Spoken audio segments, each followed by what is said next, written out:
에스겔서는 구약의 계시록이라 부를만 합니다.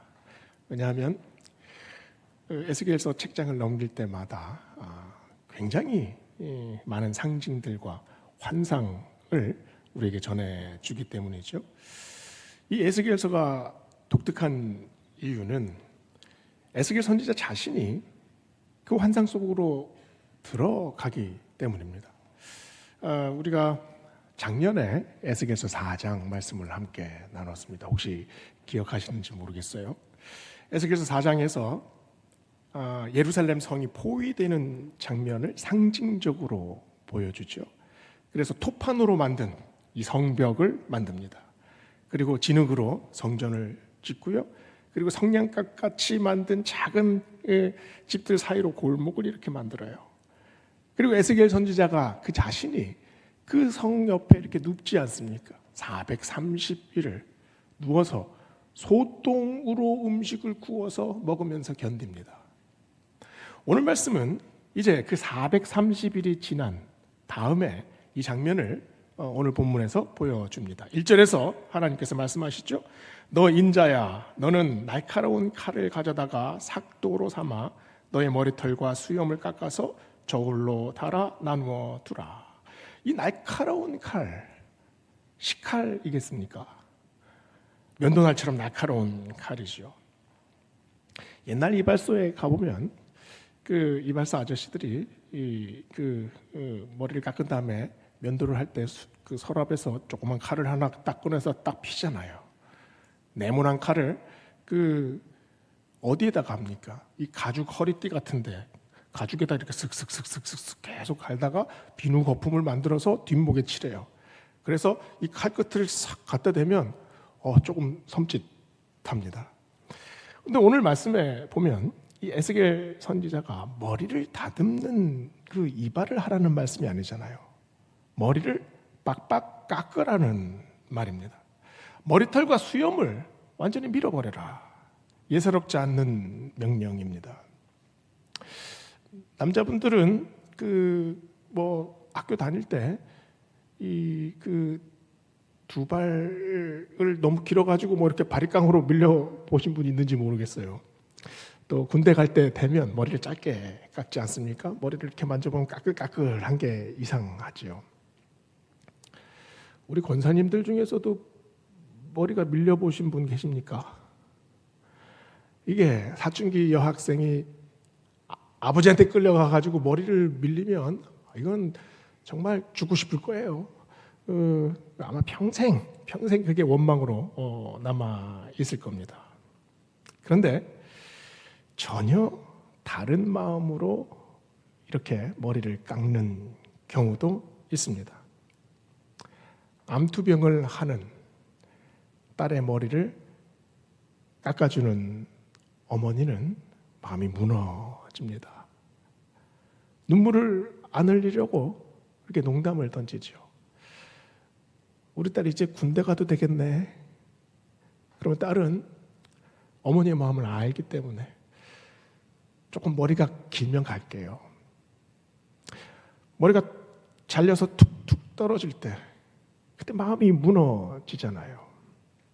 그러나 이것이 삶을 향한 간절한 기도 아닙니까?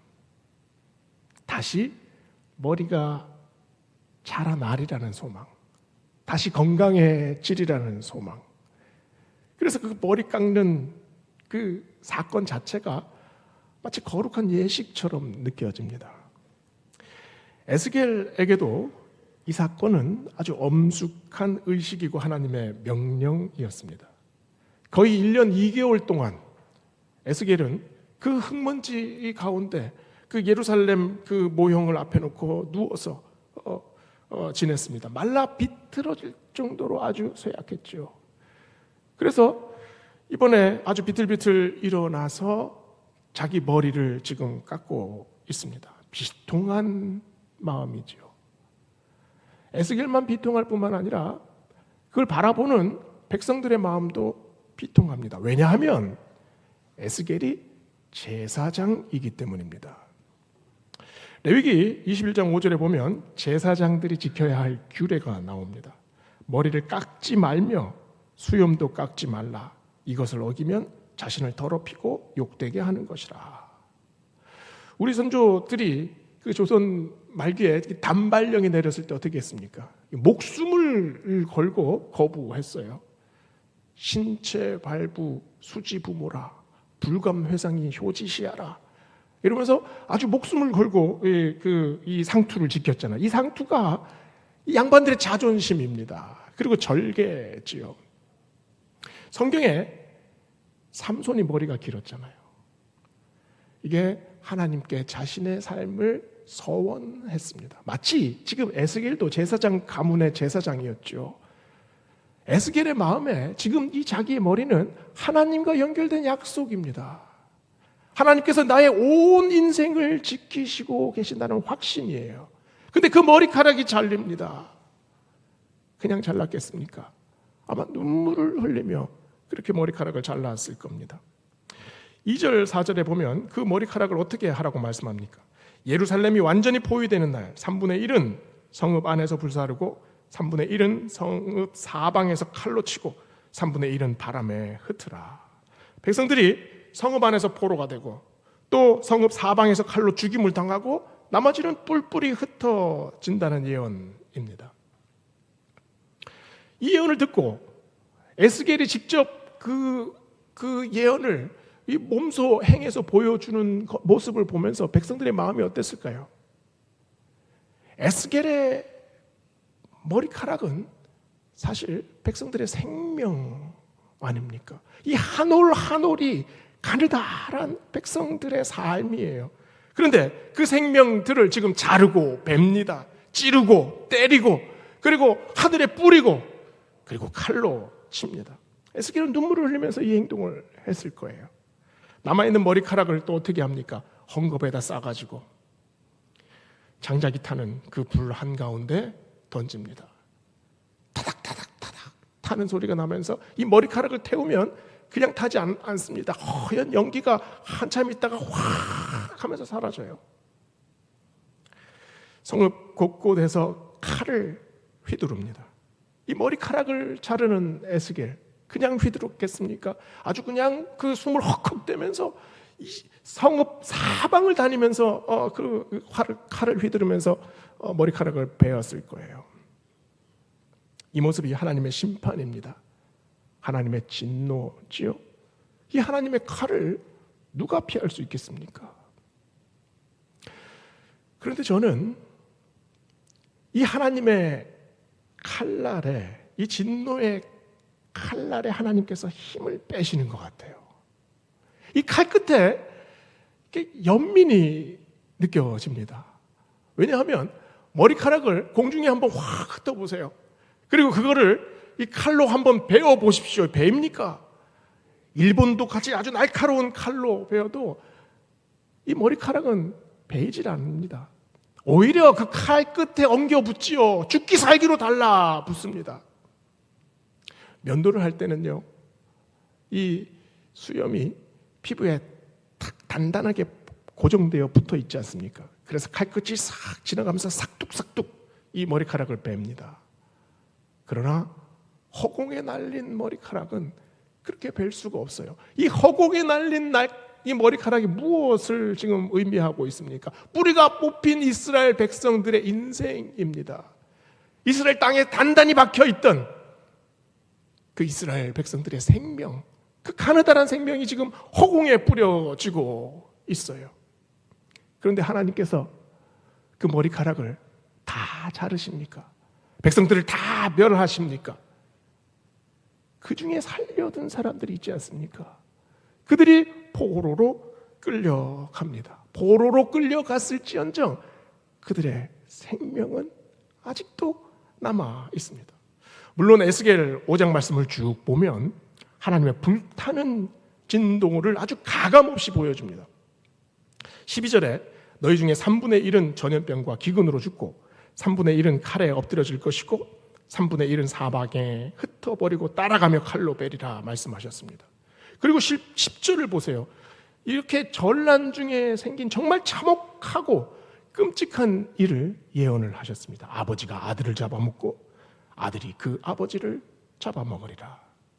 그런데 이런 끔찍한 일이 예루살렘이 멸망할 때만 일어났습니까? 열왕기하 6장을 보면 아람 군대가 사마리아 성을 포위를 했을 때 그때 성 안에 있는 백성들이 굶주리고 굶주리다 못해 아이들을 잡아먹습니다. 그 장면을 엘리사 선지자가 두 눈으로 목격해요. 이런 끔찍한 장면은 그리스 신화에도 나타납니다. 크로노스라는 인물이 있죠. 이 자기 권자를 위협하는 아들들이 자기 권자를 위협한다는 망상에 사로잡혀요. 그래서 어린 아들을 하나씩 잡아 먹습니다. 이 스페인의 고야라는 화가가 이 그림을 그렸어요. 근데 이 그림이 굉장히 섬뜩합니다. 크로노스가 마치 그 거인처럼 나타나요. 그리고 하얀 백발을 휘날리고 그 눈이 아주 그냥 기괴하게 번뜩입니다. 그리고 그 우악스러운 두 손으로 아이를 움켜쥐었어요. 이게 정말 충격적인 그림입니다. 이 비정한 아버지가 시간을 상징하는 크로노스예요. 왜 크로노스겠습니까? 시간이 점점 지나가면서 인간의 추악함이 그대로 나타나는 걸 그냥 상징적으로 보여주고 있지 않습니까? 고야는 이 그림을 그릴 때 나폴레옹이 스페인을 침공하고 점령할 때 이 그림을 그렸습니다. 사실 고야는 이 나폴레옹을 굉장히 흠모했던 사람이에요.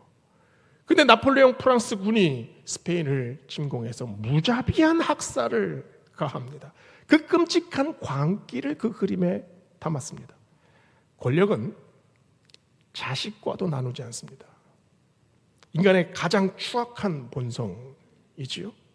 열왕기하 11장에 자기 왕위를 지키기 위해서 자기 아들들과 손자들을 죽이는 아달랴 여왕이 나오죠. 우리 역사에도 영조와 사도세자의 비극이 있지 않았습니까? 21세기 최첨단 사회를 우리가 지금 살아갑니다. 그럼 지금 우리는 다릅니까? 세계 곳곳에서 전쟁으로 수십만 명이 지금도 죽어가고 있습니다. 죽어가는 사람들은 있는데 우리의 마음은 그렇게 아프지가 않아요. 왜냐하면 우리와 상관없는 일이라고 생각하기 때문이죠. 인간은 타인을 용납하는 존재입니까? 권력의 피를 맛본 사람은 아들이고 가족이고 가리지 않습니다. 아버지가 아들을 해치고 아들이 아버지를 해치는 장면이 하나님께서 만드신 장면이겠습니까? 인간의 욕심이 날뛰어서 만들어낸 참극입니다. 하나님은 이런 참상을 목도하시면서 칼을 들고 지금 그런 장면을 쫓아가시겠다고 지금 말씀하고 계십니다. 이런 징계의 장면은 구약 성서 곳곳에 나타나지 않습니까? 모든 선지자들이 바로 이런 징계를 선포하고 예언했습니다. 이사야 선지자, 예레미야 선지자, 호세아, 또 요엘, 또 아모스, 예외가 없습니다. 모든 선지자의 입을 통해서 이런 징계가 선포가 됐어요. 하나님의 면도날 같은 징계가 우리의 인생을 뺍니다. 싹둑싹둑 빼어냅니다. 휘두르는 칼에 우리 인생은 힘없이 쓰러지는 것 같아요. 그러나 하나님의 징계의 목적이 파괴입니까? 회복입니다. 하나님의 그 호통치는 모습이지 않습니까? 오늘 본문 11절을 보세요. 그러므로 나 주 여호와가 말하노라. 너희가 모든 미운 물건과 모든 가증한 일로 내 성소를 더럽혔은즉 나도 너를 아끼지 아니하며 긍휼을 베풀지 아니하고 미약하게 하겠다. 미약하게 하겠다. 이스라엘 백성들의 가증한 일이 차고도 넘칩니다. 우상 숭배를 밥 먹듯이 했죠. 마치 하나님이 없는 시대를 살아가는 것처럼 모든 정욕과 모든 그 탐욕을 끝없이 드러냅니다. 그들은 정말로 하나님을 대적하듯이 살았죠. 이런 백성들을 보며 하나님의 분노하심은 당연합니다. 그래서 너를 아끼지 않겠다, 긍휼을 베풀지 않겠다 다짐하셨어요. 그런데 그 다음 말씀이 뭔가요? 미약하게 하겠다. 미약하게 하겠다.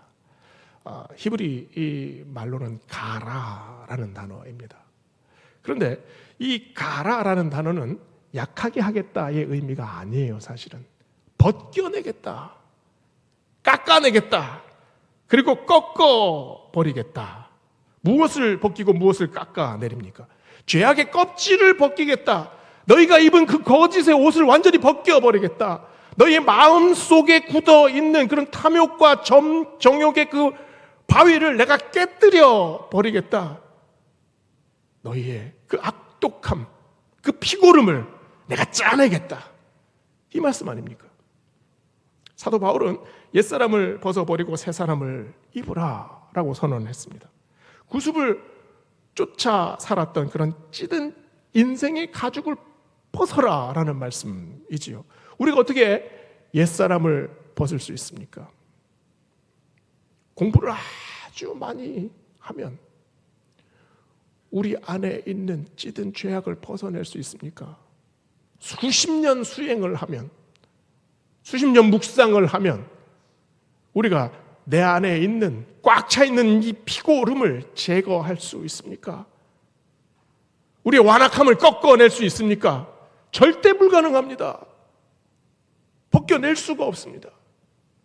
그래서 에스겔은 칼날을 휘둡니다.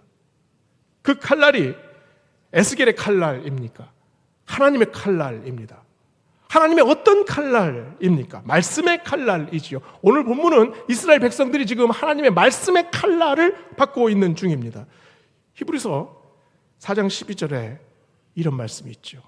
하나님의 말씀은 살았고 운동력이 있어 좌우의 날선 어떤 검보다 예리하여 혼과 영과 관절과 골수를 찔러 쪼개기까지 한다. 말씀의 칼날이 우리의 혼과 영과 관절과 골수를 머리카락처럼 쪼개십니다. 우리가 쪼갤 수 없고, 우리가 회복될 수 없고, 우리가 돌이킬 수 없고, 우리가 뉘우칠 수 없습니다. 하나님의 칼날이, 그 말씀의 칼날이 우리에게 임해야 합니다. 범죄한 다윗이 밧세바와 범죄하고 나서, 우리아를 죽이고 나서 자기가 도대체 무슨 일을 했는지 나단 선지자의 그 말씀을 듣고 나서 시편 51편을 기록하지 않습니까? 시편 51편 7절에서 10절에 이렇게 고백합니다. 우슬초로 나를 정결하게 하소서. 내가 정하리이다. 나의 죄를 씻어주소서. 내가 눈보다 희리이다. 내게 기쁜 소리를 들려주시사 주께서 꺾으신 뼈들로 즐겁게 하소서. 내 모든 죄악을 치워주소서. 내 속에 정한 마음을 창조하시고 내 안에 정직한 영을 새롭게 하소서. 내가 씻을 수 없습니다. 우슬초로 나를 씻겨주소서. 나의 죄악을 몰아내소서. 내 뼈를 꺾으실지라도 나를 변화시켜 주소서. 그러면 내가 정하리이다. 내 안에 새로움이 창조되리라고 저는 믿습니다. 이게 다윗의 고백 아닙니까? 호세아 선지자는 뭐라고 선포했습니까? 묵은 땅을 갈아엎어라. 내가 너희에게 공의의 비를 내려주겠다. 이게 하나님의 칼날 아닙니까? 징계의 면도날이 우리의 인생 가죽을 벗겨냅니다. 성령의 검이 우리의 죄악을 도려냅니다. 말씀의 칼이 내 안에 고여 있는 그 피고름을 찢어내십니다. 그리고 내 안에 하나님께서 만드신 그 징계의 망치가 아주 자존심으로 꽉 차 있는 내 안에 그 파회를 깨뜨리시지 않습니까? 단단하게 굳어 있는 내 영혼을 쟁기로 아주 그냥 둘러 엎으십니다. 서울가정법원 김규옥 부장판사가 재판장에 서 있는 한 여학생을 마주하고 있습니다. 오토바이를 훔쳤고 친구들과 돌아다니면서 14건의 그 절도와 또 폭행을 했던 그런 여학생이에요. 여러 차례 그 소년원에도 수감된 전력이 있습니다. 이제는 가중처벌까지 지금 걱정해야 되는 상황입니다. 그런데 선고를 하기 전에 이 김 판사가 여학생을 일으킵니다. 겁에 질려서 어깨를 움츠리고 학생이 일어섰지요. 이제 선고를 하겠습니다. 비고는 나를 따라 하세요. 나는 세상에 혼자가 아니다. 이 말을 들은 여학생은 어리둥절해서 머뭇거립니다. 사실 이 학생은 얼마 전까지 간호사가 되려고 아주 공부도 열심히 하던 그런 활발한 여학생이었어요. 그런데 어쩌다가 아주 집단 폭행에 휘말리게 됩니다. 그래서 그때부터 인생이 어두워지기 시작했어요. 공교롭게 어머니가 이게 신체에 마비가 옵니다. 호르몬이 밑에서 혼자 자랐는데 자기가 결정하고 선택한 일들을 자기가 모두 다 책임져야 합니다. 모두 다 감당해야 합니다. 그 괴로움에 그냥 밤마다 오토바이를 타고 그냥 밖에 나갔던 겁니다. 김 판사가 다시 말합니다. 나는 소중하다. 이 학생이 나지막히 따라합니다. 다시 크게 나는 소중하다. 나는 혼자가 아니다. 울먹이던 여학생이 따라합니다. 나는 소중하다. 나는 혼자가 왈칵 울음이 터져요. 이날 김 판사는 불처분 결정을 내렸습니다.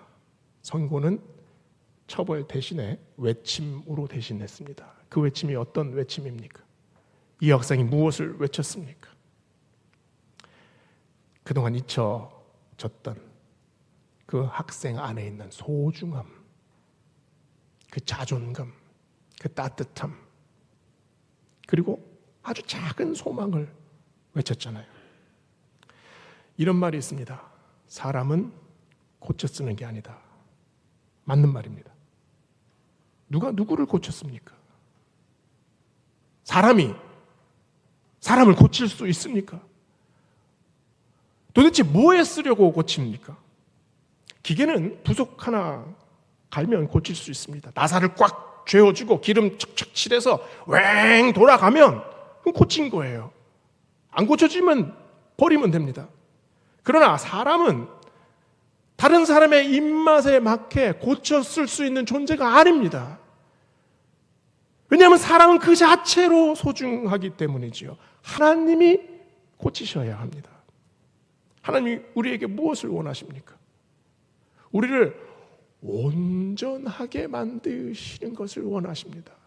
하나님께서 우리를 고쳐서 무엇에 쓰려고 하십니까? 아니면 쓰지 못하시면 우리를 버리십니까? 하나님의 목적은 그게 아닙니다. 우리를 살리시고 우리 안에 충만한 행복이 가득하길 원하시는 것이 하나님의 본래 목적이지요. 성경이 이 두꺼운 성경에 무엇이 기록되어 있습니까? 온통 징계, 꾸중이 가득합니다. 그런데 그게 징계와 꾸중입니까? 설득이지요. 타이름 아닙니까? 말씀은 우리를 회복시키려 합니다. 우리의 심령의 회복, 우리 인생의 회복, 될 때까지 끝까지 지속적으로 하나님께서 우리에게 다가오시지 않습니까? 에스겔 4장을 보세요.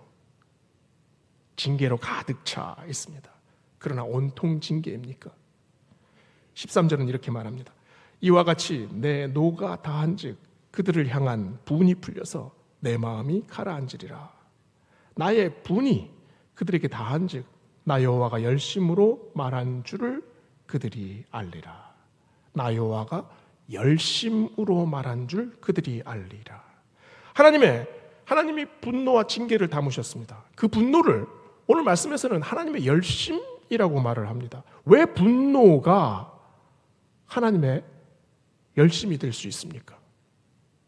오늘 말씀에 나오는 열심이라는 단어, 칸나라는 단어입니다. 근데 히브리 말에서는 이 열심과 질투, 이 두 가지 단어가 구분이 되지 않습니다. 똑같은 칸나라는 단어를 써요. 그래서 여호와는 질투하시는 하나님이시다, 이런 말씀 많이 들어봤죠? 엘칸나입니다. 이스라엘 역사에서 질투하시는 하나님은 너무나 자주 등장하시죠. 이 과정에서 하나님이 화가 나십니다. 그리고 완전히 폭발하세요. 그러나 동시에 하나님께서 스스로 진정시키시기도 합니다. 남의 자식을 바라보는 엄마의 마음은 어떨까요? 지극히 평화롭습니다. 그 아이가 무슨 일을 해도 흔들리지가 않아요. 그런데 내 자식을 바라볼 때는 어떻습니까? 말 안 듣는 자식 때문에 속상하면 그냥 완전히 안에서 불꽃이 그냥 터져 버리지 않습니까? 그래서 빗자루를 들고 씩씩거립니다. 아이고, 내가 못 살아. 내가 너 때문에 못 살겠어. 빗자루를 때리면서. 왜 엄마가 못 삽니까? 엄마는 아들 걱정에 밤잠을 못 이루기도 합니다. 입맛을 잃기도 하지요. 그깟 놈, 아무렇게나 되든 그게 뭔 상관입니까? 그런데 엄마는 그게 안 되잖아요. 이 뜨거운 마음이 칸나 아닙니까? 사랑 때문에 뜨거워지기도 하고 사랑 때문에 화가 나기도 합니다. 이 불타는 마음이 하나님의 열심으로 전해지기도 하고 하나님의 질투로 전해지기도 합니다. 사랑이 없으면 질투는 생겨나지 않습니다. 하나님께서 왜 경노하십니까? 왜 분노하십니까? 그 안에 우리를 향한 그 불타는 하나님의 사랑이 있기 때문입니다. 오늘 말씀에 에스겔은 하나님의 징계를 보여주기 위해서 자기의 머리를 깎습니다. 이스라엘 사람들 중에 수염을 싹 밀고 머리를 빡빡 깎은, 그렇게 하고 다니는 사람들은 없습니다. 백성들에게 아마 이 에스겔의 모습은 굉장히 이상하게 보였을 거예요. 왜냐하면 이 모습을 한 사람들은, 머리를 빡빡 밀고 수염을 싹 민 사람들은 딱 정해져 있기 때문입니다. 문둥병자들이에요. 레위기 14장 9절은 이렇게 말합니다. 일곱째 날에 그는 모든 털을 밀되 머리털과 수염과 눈썹을 다 밀고 그의 옷을 빨고 몸을 물에 씻을 것이다. 이게 문둥병자들의 규례입니다. 근데 일곱째 날에, 어디서부터 일곱째 날입니까? 문둥병이 완쾌된 지 일곱째 날에. 그러니까 머리를 밀고 수염을 싹 깎은 사람들은 문둥병자였던 환자들입니다. 완전히 쾌유가 되고 완전히 정결케 되었을 때 지금 이 예식을 하는 거예요. 그러면 문둥병자들이 와서 지금 머리를 깎을 때 이 사람들이 반항했겠습니까? 아니면 도망갔겠습니까? 눈물을 흘리지요. 감격하지요. 죽을 운명이 다시 살아나는 운명이 되지 않았습니까? 저주가 은혜로 바뀌었습니다. 에스겔은 하나님의 혹독한 징계를 선포합니다. 칼로 모든 것을 잘라내고 벗겨내고 또 깎아내고 꺾어라 라고 말씀합니다. 아무 소망도 없는 것 같아요. 이 죽음이고 멸망입니다. 그런데 에스겔서를 쭉 읽어보세요. 에스겔서 37장에 무슨 내용이 나옵니까? 아주 깊은 골짜기에 사람들의 해골이 가득합니다. 그런데 그 해골을 하나님께서 살리시지 않습니까?